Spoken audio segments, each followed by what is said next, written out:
गृहमंत्री पश्चिम बंगाल के दौरे पर रहे। यहां टीएमसी के खिलाफ हुंकार भरी है। अमित शाह ने पश्चिम बंगाल में रैली को संबोधित कर रहे थे। गृहमंत्री अमित शाह ने इंडी गठबंधन पर भी जमकर इस दौरान निशाना साधा, हमला किया। कहा पीएम मोदी पर भ्रष्टाचार के एक भी आरोप आज तक नहीं लगे हैं, लेकिन तमाम नेता जो अन्य हैं इंडी गठबंधन के, उन पर भ्रष्टाचार के तमाम आरोप हैं। तो टीएमसी पर खासतौर से हमलावर नजर आए गृहमंत्री अमित शाह। हमारे शहीद कार्यकर्ताओं की ओर से सारे भाजपा कार्यकर्ताओं को विश्वास दिलाना चाहता हूं, एक बार बंगाल में 30 से ज्यादा सीटें जीत लीजिए। बंगाल में और केंद्र में भाजपा सरकार बना दीजिए। ये तृणमूल के गुंडों ने जो संतरास किया है, वो सबको चून चून कर जेल की सलाखों के पीछे डालने का काम भारतीय जनता पार्टी करेगी।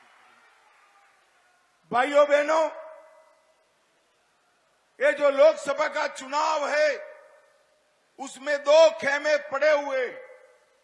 एक और भारतीय जनता पार्टी और एनडीए के साथी नरेंद्र मोदी जी के नेतृत्व में चुनाव लड़ रहे हैं, और दूसरी ओर इंडी अलायंस लड़ रहा है, जिसमें तृणमूल कांग्रेस, कम्युनिस्ट, ये सारा गठबंधन।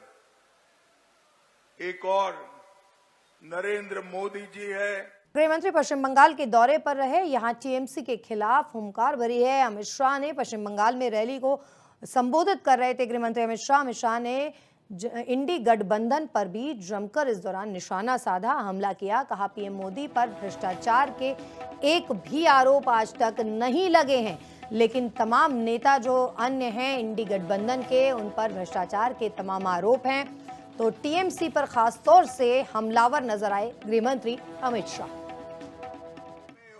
हमारे शहीद कार्यकर्ताओं की ओर से सारे भाजपा कार्यकर्ताओं को विश्वास दिलाना चाहता हूं, एक बार बंगाल में 30 से ज्यादा सीटें जीत लीजिए।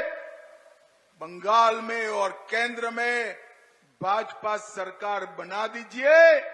ये तृणमूल के गुंडों ने जो संतरास किया है, वो सबको चून चून कर जेल की सलाखों के पीछे डालने का काम भारतीय जनता पार्टी करेगी। भाइयों बहनों, ये जो लोकसभा का चुनाव है, उसमें दो खेमे पड़े हुए। एक और भारतीय जनता पार्टी और एनडीए के साथी नरेंद्र मोदी जी के नेतृत्व में चुनाव लड़ रहे हैं, और दूसरी ओर इंडी अलायंस लड़ रहा है, जिसमें तृणमूल कांग्रेस, कम्युनिस्ट, ये सारा गठबंधन।